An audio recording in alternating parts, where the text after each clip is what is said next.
Muy buenas, familia. Hoy os quiero hablar de algo que lamentablemente ha estado en boca de prácticamente todo el mundo, literalmente, durante los últimos días, y es del conflicto que parece que nunca va a acabar entre Israel y Palestina.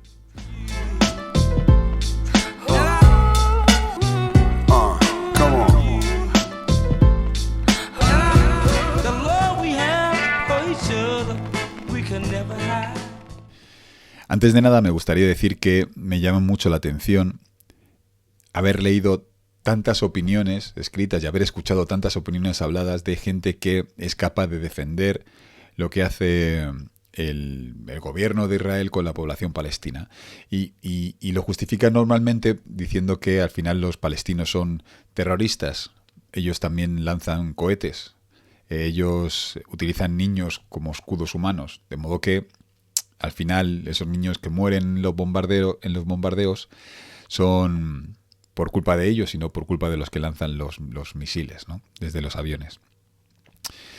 Yo tengo la sensación de que vivimos en un mundo en el que nos colocamos siempre en bandos, de modo que nos obligamos a defender lo que hace la gente que consideramos que está en nuestro bando, hagan lo que hagan.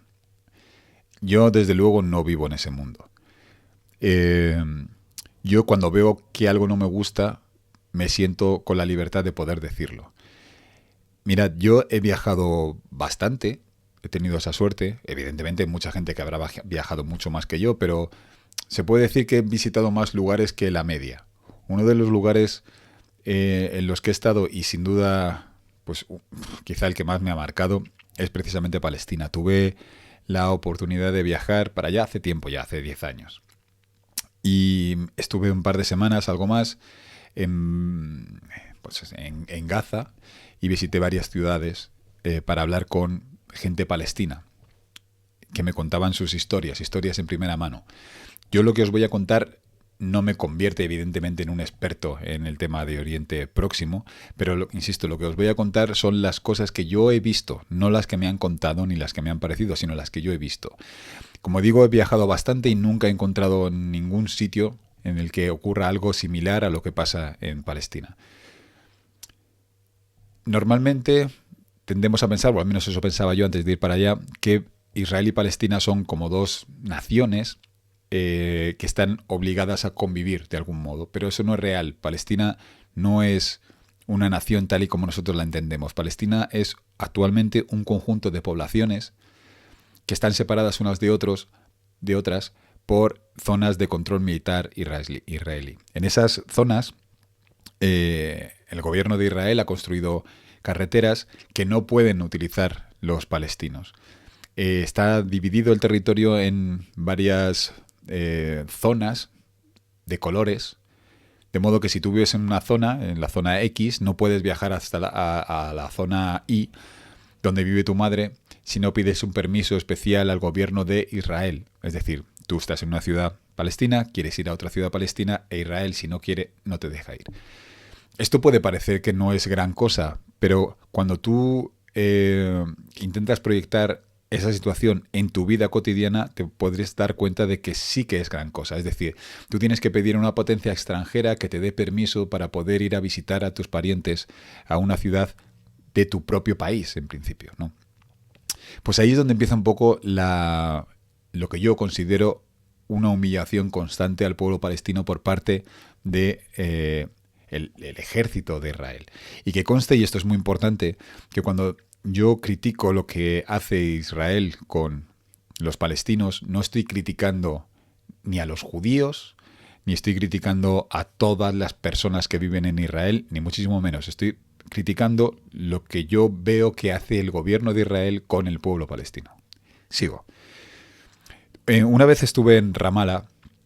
Ramallah es una ciudad allí de Palestina, y tuve la enorme suerte, porque eso fue suerte, de encontrarme con una mujer palestina, era profesora, que había estudiado en Málaga, había estudiado en España, de modo que hablaba perfecto castellano y me pudo contar lo que era su día a día. Bien, esa mujer vivía en una población que estaba a 6 kilómetros de Ramallah. Pero para ir de un sitio al otro solamente había una carretera judía que ella no podía utilizar, de modo que tenía que atravesar una montaña todos los días para ir a trabajar, a dar clase, y tardaba 2 horas andando en llegar hasta la ciudad.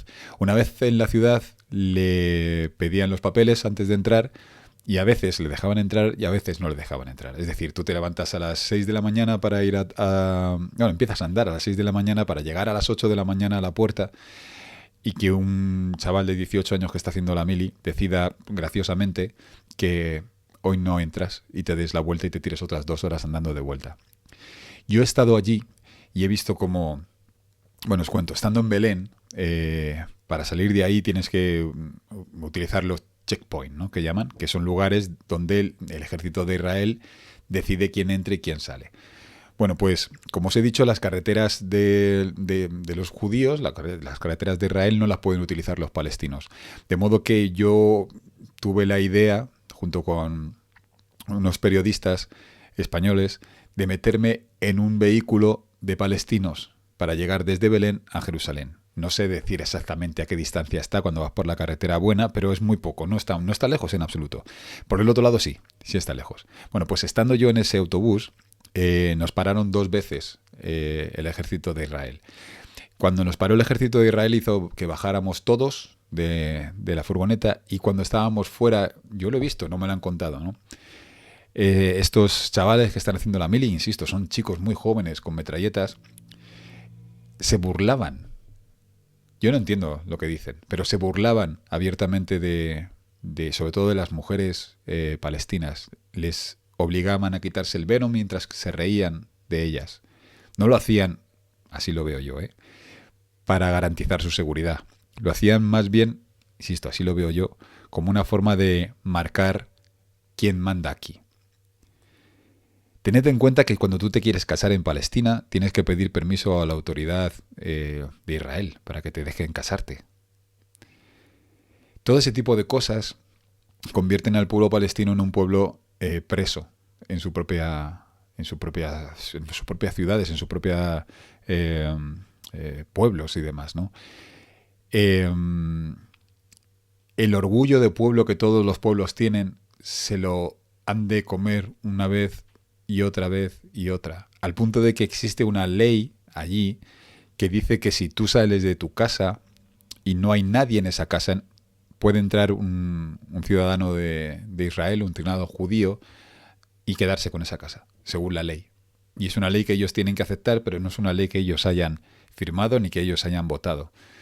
Insisto, la palabra que más me viene a la cabeza es la de humillación. Y creo que es importante que el resto del mundo, que muy probablemente no podamos hacer prácticamente nada, al menos levantemos nuestra voz y digamos, tío, eso no es justo. Y eso no se justifica con ninguna de las cosas que luego he leído. No, pero es que los palestinos son los palestinos. Yo no hablo de que los judíos son, yo hablo de lo que hace el gobierno de Israel con esos judíos, o sea, perdón, con esos palestinos. Y lo he visto con mis ojos. Hay personas que son refugiadas en Palestina. Son personas palestinas que están refugiados en Palestina porque les quitaron la casa. Personas de Israel. Eso no es justo. Cuando alguien muy fuerte pega a alguien que es menos fuerte, yo lo llamo abuso. Es verdad que todo el mundo tiene derecho a defenderse, yo no voy a quitar ese derecho a nadie, pero cuando decimos todo el mundo, no solamente unos. De modo que si lo que queremos es que no haya violencia, lo suyo es pedir que ninguno de los dos la ejerza, no justificar una de las dos, que es lo que lamentablemente creo que se está poniendo pues como de moda, ¿no? Porque por algún motivo estamos viviendo una época en la que ya puedes decir abiertamente que alguien que te cae mal por el hecho de que te caiga mal merece lo que sea que le ocurra. En estos últimos bombardeos se han muerto montones de personas y en Palestina estamos hablando de aproximadamente 65 niños. Lo que se oye cuando se matan a 65 niños no es, oh, qué pena, hemos matado a 65 niños, sino, no haberlos dejado ahí. Esa frase no creo que sea aceptable moralmente, para nadie. Para nadie que quiera al Dios judío, ni para nadie que quiera al Dios musulmán, ni para nadie que como nosotros lo observemos desde fuera. Creo que es importante que, aunque sea simbólicamente, mostremos nuestro apoyo hacia el débil. Y en este caso, evidentemente, el débil es el palestino.